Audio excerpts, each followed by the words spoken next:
xin càng ngày yên nắng như lòng dâng lên hạt lệ ní con ấy phật thêm cội bồi nô mai cô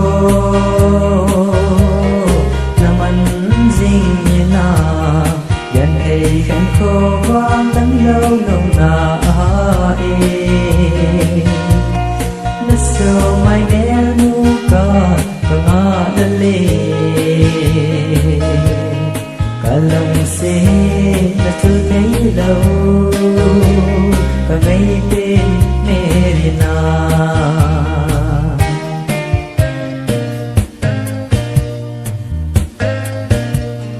Celia cả người mấy tiếng nắng lại môi con dính khi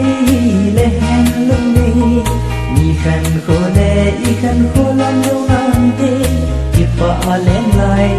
ở trong ngày na no mai cô naman ding hina yan ay khăn khô quang nắng lâu ngâu na đã sơ mai đến mu ca nga lale lòng sẽ đã chưa thấy lâu cả ngày bên Merina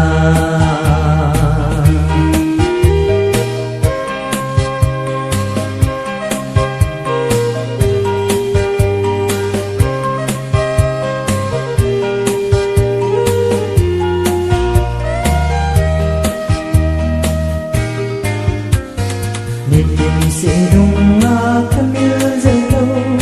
hạt rượu sẽ na có mang cả nô nắng ngày lan gần thì cả mong dây thôi